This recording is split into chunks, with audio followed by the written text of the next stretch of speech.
തിരുവനന്തപുരം വെഞ്ഞാറമൂട് നടന്ന ഒരു കൂട്ടക്കൊലപാതകം, അതായത് അഫ്സാൻ എന്ന് പറയുന്ന 23 വയസ്സുകാരന്റെ കൂട്ടക്കൊലപാതകം നമ്മൾ ശ്രദ്ധിക്കുകയാണെങ്കിൽ അതിൻ്റെ അകത്തൊരു പ്രണയം മറയാക്കിക്കൊണ്ടുള്ള ഒരു കൊലപാതകവും കൂടി നമുക്ക് കാണാൻ കഴിയും. അതെ.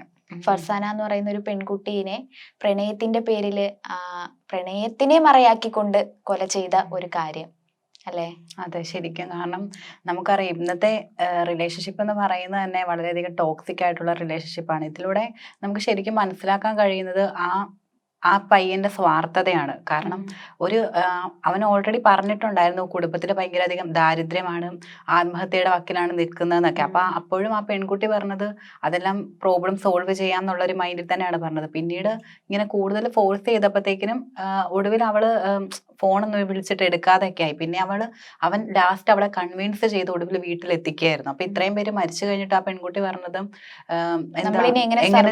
എങ്ങനെ ജീവിക്കും. അപ്പം ആ കുട്ടിക്ക് ജീവിക്കണമെന്ന് ആഗ്രഹം ഉണ്ടായിരുന്നു. പക്ഷെ അവന്റെ ഒരു സ്വാർത്ഥതയുടെ പേരിൽ അവൻ ആ കുട്ടീനെയും കൊലപ്പെടുത്തുകയായിരുന്നു. ആ കുട്ടിക്ക് അവന്റെ കൂടെ ജീവിക്കണമെന്ന് ഭയങ്കര ആഗ്രഹം ഉണ്ടായിരുന്നു. അതുകൊണ്ടാണ് ഇത്തരം കൊലപാതകങ്ങൾ നടത്തിയെന്ന് അറിഞ്ഞതിന് ശേഷവും നമ്മളിനി എങ്ങനെ ജീവിക്കുമെന്നൊരു ക്വസ്റ്റ്യൻ മാർക്ക് അവിടെ വന്നത്.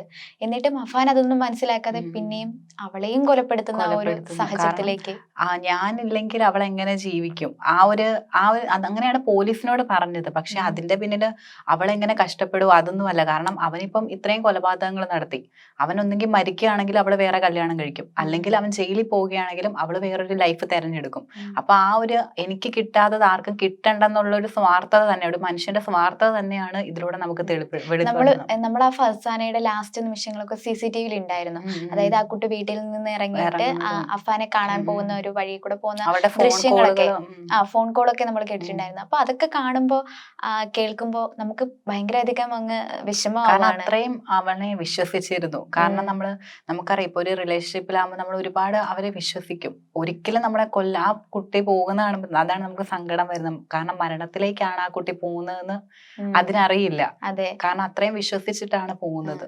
അഫാൻ പക്ഷെ അത്രയും പ്ലാൻ ചെയ്ത്, കാരണം കൊല്ലൂന്നുള്ളൊരു മനസ്സിൽ അവൻ അറിയാമായിരുന്നു. പക്ഷെ ആ കുട്ടിക്ക് അറിയില്ല. അപ്പം അത്രയും വിശ്വാസമുള്ള ഒരാൾ തന്നെ ഇങ്ങനെ ചെയ്യുമ്പോഴത്തേനും അപ്പൊ നമ്മളെങ്ങനെ ജീവിക്കും എന്ന് പറയുന്ന ആ സമയത്താണ് അയാൾ കൊലപ്പെടുത്തുന്നത്.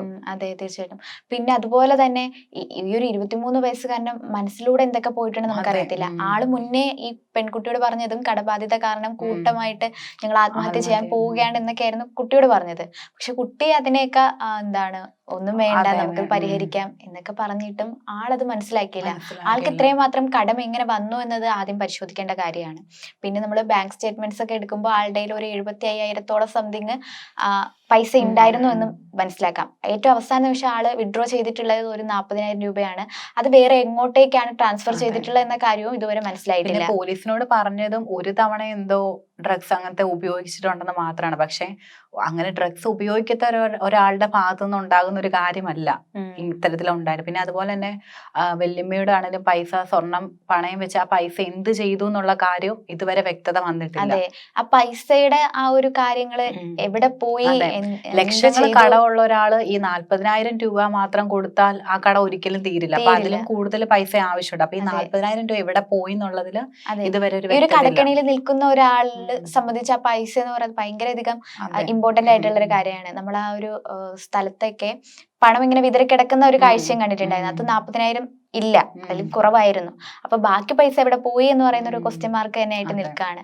പക്ഷെ ആളുടെ കടബാധ്യതയെ ഒരു റീസൺ ആക്കി മാറ്റുകയാണെങ്കിൽ തന്നെ ആൾക്ക് ദേഷ്യം വരേണ്ടത് ഈ കടം ചോദിക്കുന്ന ആളോട്, അതായത് തിരിച്ച് പണം ചോദിക്കുന്നവരുടെ ആയിരിക്കണം. ഇത്രയും പേര് കൊലപ്പെടുത്തുമ്പോൾ കടം കൊടുത്തവരെ ചോദിക്കില്ലെന്നൊരു മെന്റാലിറ്റി വന്നിട്ടുണ്ട്. അതുകൊണ്ടാണ് ഇത്രയും പേരെ കൊലപ്പെടുത്തിയത്. കാരണം ഇത്രയും ഒരു കുടുംബത്തിൽ തന്നെ ഇത്രയും പേര് മരിച്ചു. അങ്ങനെ വരുമ്പം ആ കടബാധ്യതയിൽ നിന്നെല്ലാം ഒഴിയാന്നൊരു പ്രതീക്ഷയായിരുന്നു അഫാൻ ഉണ്ടായിരുന്നത്. ഓക്കെ, അഫാൻ എന്ന് പറയുന്ന ഒരാള് ജോലിയൊന്നും ഇല്ലാതെ, ഒരു പഠിത്തം കഴിഞ്ഞിട്ട് ജോലി ഇല്ലാതെ നിൽക്കുന്ന ഒരു വ്യക്തിയായിരുന്നു. പക്ഷെ കുടുംബത്തിന്റെയും കൂടി ടോട്ടൽ ആയിട്ടുള്ള ഒരു കടബാധ്യതയായിരിക്കാം ആൾക്കും കൂടി വന്നിട്ടുണ്ടാവുക. പക്ഷെ ഇത്രയും മാത്രം ഒരു ക്രൂവാലിറ്റി ചെയ്യാൻ മാത്രം ഒരു മെന്റാലിറ്റിയിലേക്ക് എങ്ങനെ പോയി? അതെ, ഒന്ന് ഓർക്കണം. അമ്മയോട് പൈസ ചോദിച്ചിട്ട് അമ്മ കൊടുത്തില്ല. അതിന്റെ പേരിലാണ് അത് ക്യാൻസർ ഉള്ള ഒരു വ്യക്തി കൂടിയാണ്. അപ്പൊ അത്രയും ക്രൂരായിട്ട് കൊലപ്പെടുത്തി. അത് കഴിഞ്ഞ് അനുജനെ, അത് അഫാനുമായിട്ട് ഏറ്റവും കൂടുതൽ സൗഹൃദം ഉണ്ടായിരുന്നത് അനുജനാണെന്നാണ് പറയുന്നത്. അപ്പം ആ കുട്ടി പരീക്ഷ കുഴിമന്തിയൊക്കെ മേടിക്കുന്ന ദൃശ്യങ്ങളൊക്കെ നമ്മൾ കണ്ടതാണ്. അപ്പം അതും അറിയുന്നില്ല. കാരണം അത് ഫുഡ് കഴിക്കാൻ പോകുന്നു, എന്നിട്ടും ഇങ്ങനെ ക്രൂരായിട്ട് കൊലപ്പെടുത്തുകയാണ് ചെയ്യുന്നത്. അതുപോലെ തന്നെ വല്യമ്മയും സ്വർണം ചോദിച്ചിട്ട് കൊടുത്തില്ല, അതിന്റെ പേരിലും അത്രയും പ്രായമുള്ള ആ സ്ത്രീനെ വരെ കൊലപ്പെടുത്തി. പിന്നെ ലാസ്റ്റാണ് കാമുകിനെ കൊലപ്പെടുത്തുന്നത്. അതെ, ഇപ്പം പിതാവിന്റെ സഹോദരന്റെ ഭാര്യയും മറ്റൊരു വീട്ടിലായിരുന്നു. അവിടെ പോയി അവരെ കൊല ചെയ്യുന്ന ഒരവസ്ഥ. അതായത് പിതാവ് പുറത്താണുള്ളത്. പിതാവിന്റെ സ്ഥാനത്ത് നിന്ന് എല്ലാ കാര്യങ്ങളും ഇവരുടെ കാര്യങ്ങളെല്ലാം നോക്കിയിട്ടുള്ളത് ആ ഒരു ആളാണ്. ഈ കടങ്ങള് വീട്ടാൻ വേണ്ടിയിട്ട് സഹായിക്കില്ലെന്നുള്ളൊരു അത് മാത്രല്ല അഫാൻ എപ്പോഴും പരിഹസിക്കുമായിരുന്നു. പെൺകുട്ടീനെ ആ മകളെ കെട്ടിച്ചു കൊടുക്കില്ലെന്ന് പറഞ്ഞ ബന്ധത്തിനെ എതിർത്തിരുന്നു, അങ്ങനെയൊക്കെ പറയപ്പെടുന്നുണ്ട്. പക്ഷെ നമ്മൾ നോക്കുകയാണെങ്കിൽ ഇവരുടെ ഒരു പ്രണയത്തിനെ തന്നെ ഇല്ലാണ്ടാക്കിയ ഒരു അവസ്ഥ. അതെ, പ്രണയത്തെ തന്നെ ഒരു ദുരന്തമായിട്ട് ഇതിലൂടെ ചിത്രീകരിച്ചിരിക്കുന്നതാണ് നമുക്ക് പറയാൻ പറ്റും. കാരണം ആ പ്രണയിച്ച് പോയതിന്റെ പേരിലാണ് ആ കുട്ടിക്ക് ഇപ്പൊ ജീവൻ നഷ്ടമായിരിക്കുന്നത്. അപ്പം അത് മാത്രമല്ല, ആ സമയത്ത് അവൻ വിളിക്കുന്ന സമയത്ത് അവൾ വന്നില്ലായിരുന്നെങ്കിൽ അവൾ ഒരുപക്ഷെ രക്ഷപ്പെട്ടേനെ. കാരണം പക്ഷെ അവളെ അത്രയും കൺവിൻസ് ചെയ്ത്, ഇവള് ഫോണൊക്കെ എടുക്കാതെ ഇരുന്ന ഒരു കഴിഞ്ഞ ദിവസം അവര് തമ്മിൽ എന്തോ ഒരു രാത്രിയിൽ ഒരുപാട് സമയം സംസാരിച്ചു കഴിഞ്ഞിട്ട് ഇവൻ വിളിക്കുമ്പം ഇവള് ഫോൺ എടുക്കാതിരുന്നിട്ടുണ്ടായിരുന്നു. പക്ഷെ എന്നിട്ടും പിന്നെ അവളെ കൺവിൻസ് ചെയ്ത് നമുക്ക് സോൾവ് ആക്കാം എന്നുള്ളൊരു മൈൻഡിൽ കൊണ്ട് എത്തിച്ചിട്ടാണ് ഇത്രയും കൊലപാതകങ്ങൾ ചെയ്തതും ലാസ്റ്റ് അവളെ കൊലപ്പെടുത്തിയത്. അതെ, പിന്നെ നമ്മൾ നോക്കുകയാണെങ്കിൽ ശരിക്കും ഒരു നിയമത്തിനോടൊരു പേടിയില്ലാത്ത ഒരു സമൂഹത്തെ നമുക്ക് മനസ്സിലാക്കാൻ പറ്റും അല്ലെ. കാരണം ഒരു കുറച്ചെങ്കിലും പേടി ഉണ്ടായിരുന്നുവെങ്കിൽ ഇങ്ങനത്തെ ഒരു കൊലപാതകം ചെയ്ത് കഴിഞ്ഞിട്ടും ആള് കൂളായിട്ടാണ് ഇരുന്നത്. പറയുന്ന ഓട്ടോ ഡ്രൈവർ തന്നെ വെളിപ്പെടുത്തുന്നത് ഓട്ടോയിൽ ഇരുന്നപ്പം ഗെയിം കളിക്കുമായിരുന്നു, അതുപോലെ കുഴിമന്തി കഴിച്ചപ്പോ എലിവേഷൻ കഴിച്ചെന്നൊക്കെയാണ് പറയുന്നത്. പക്ഷെ ഇല്ലെന്നാണ് പറയപ്പെടുന്നത്. അപ്പം അത്രയും ഒന്ന് ഓർത്തു നോക്ക്, ഇത്രയും കൊലപാതകങ്ങൾ നടന്നതിന് ശേഷം കുളിക്കുക, അതിനുശേഷം ഗെയിം കളിക്കുക. അപ്പൊ അത്രയും ഒരു മെന്റാലിറ്റിയിലോട്ടാണ് അഫാൻ പോയത്. അതെ, ഇപ്പൊ നമ്മൾ നോക്കുകയാണെങ്കിൽ ജയിലിന്റെ ഒരു കാര്യം എടുക്കുകയാണെങ്കിൽ പലരും ഇപ്പൊ ജയിലുകളിൽ കാണുന്നത് വെറുതെ ഒന്ന് റീൽസ് ഷൂട്ട് ചെയ്യാനായാലും അങ്ങനത്തേക്ക് ആയിട്ട് മാറ്റി വെച്ചിരിക്കുകയാണ്. കാരണം അതിന്റെ ഇമ്പോർട്ടൻസ് അവർക്ക് മനസ്സിലാവുന്നില്ല. അങ്ങനെ ഒരു നിയമമായി നമ്മുടെ കേരളത്തിലെ ഇന്ത്യയിലെ ഒരു നിയമവ്യവസ്ഥയെ അവർ തമാശയാക്കി മാറ്റിയിരിക്കുകയാണ്. തന്നെ പരിഹസിക്കുന്ന രീതിയിലാണ് ആളുകൾ ഇപ്പം കാണുന്നത്. ഇപ്പൊ ജയില്, ഡേ ഇൻ മൈ ലൈഫ് ജയില്, അങ്ങനെയൊക്കെ പറഞ്ഞിട്ട് ഒരുപാട് ഇങ്ങനെ വരികയാണ്. അപ്പൊ റീൽസ് ഒക്കെ ഷൂട്ട് ചെയ്യാനായിട്ടുള്ള ഒരു, പിന്നെ അത് മാത്രമല്ല പലർക്കും ജയിലിൽ പോകാനായിട്ട് ഭയങ്കര ആഗ്രഹമാണ്. ഇപ്പൊ പുറത്തുനിന്ന് ഇങ്ങനെ വരുമ്പോഴത്തേനും ജയിലിൽ ഒരു ലൈഫ് കാണിക്കുമ്പോൾ ഇവിടെ ഇങ്ങനെയൊക്കെയാണോ, സുഖമാണല്ലോ, അപ്പം ജയിലിൽ പോ, അങ്ങനെ തന്നെ കുറ്റകൃത്യങ്ങൾ ചെയ്യുന്നവരും ഉണ്ട്. അപ്പൊ അതുപോലൊരു സമൂഹമാണ് ഇപ്പൊ മാറിക്കൊണ്ടിരിക്കുന്നത്. ജയിലിൽ പോയി കഴിഞ്ഞാൽ നല്ല ഫുഡൊക്കെ കിട്ടും, 4 നേരവും നമുക്ക് വീട്ടിലേക്കാളും നല്ല ഫുഡ്. അതെ, അത് നമുക്കിപ്പോ കാണാൻ കഴിയാതെ. അതുകൊണ്ടൊക്കെ ആവണം ഒരു ഭയമില്ലാത്ത ആൾക്കാർ വീണ്ടും വീണ്ടും ഇതുപോലെ കുറ്റങ്ങൾ ചെയ്തുകൊണ്ടിരിക്കുന്നത്. നമ്മൾ നേരത്തെ പറഞ്ഞ കണക്ക് തന്നെ ഇൻഫ്ലുവൻസേഴ്സ്, അതായത് സോഷ്യൽ മീഡിയയിൽ കുറച്ച് ഫോളോവേഴ്സ് ഒക്കെ ഉള്ള ആൾക്കാര് ജയിലിൽ പോയി കഴിഞ്ഞതിന് ശേഷം വീണ്ടും വരുമ്പോൾ ഡേ ഇൻ മൈ ലൈഫ് ഒക്കെയാണ് ചെയ്യുന്നത്. ഞാൻ ഇങ്ങനെ ഒരു ദിവസം എന്റെ ജയിലിൽ ഞാൻ എങ്ങനെ സ്പെൻഡ് ചെയ്തു, ജയിലിൽ ഇതായിരുന്നു അതായിരുന്നു, അതൊക്കെ ഒരു തരത്തിൽ ബാക്കിയുള്ളവരെ ഒന്ന് ഇൻഫ്ലുവൻസ് ചെയ്യും. അവർക്ക് ജയിലിൽ പോകാനുള്ള ഒരു ആഗ്രഹം ഉണ്ടാക്കുകയാണ്. അതെ, ശരിക്കും അവിടെയുള്ള കാര്യങ്ങൾ തന്നെ ആയിരിക്കും അവർ പറയുന്നത്, എങ്കിൽ പോലും ഒരു പേടി ഇല്ലാതാക്കും. പക്ഷെ അതിപ്പോ നമ്മുടെ സിസ്റ്റം മാറ്റണം, നിയമവ്യവസ്ഥ തന്നെ മാറ്റണം. അതെ, കാരണം ജയില് കുറച്ചും കൂടെ സ്ട്രിക്റ്റ് ആക്കുക, അങ്ങനെയുള്ള കാര്യങ്ങളാകുമ്പോൾ ആളുകൾ ഭയക്കണം. കാരണം പണ്ടൊക്കെ അങ്ങനെയായിരുന്നു.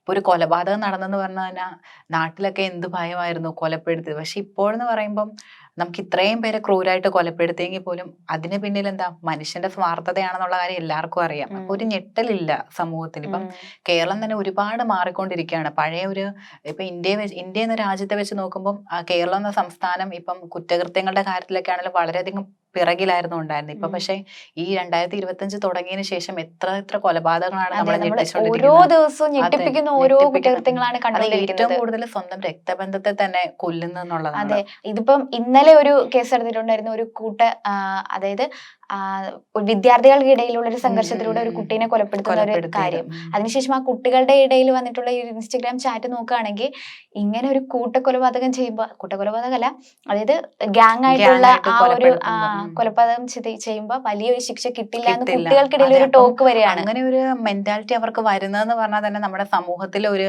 ഇപ്പോഴത്തെ സിസ്റ്റം അങ്ങനെ ആയതുകൊണ്ടാണ്. അതെ, അതുകൊണ്ടൊക്കെ, കാരണം നമ്മുടെ മധുവിനെ പോലുള്ള കേസൊക്കെ ഇവിടെ നടന്നിട്ടുള്ളതാണ്, അതുകൊണ്ടൊക്കെ ആയിരിക്കണം.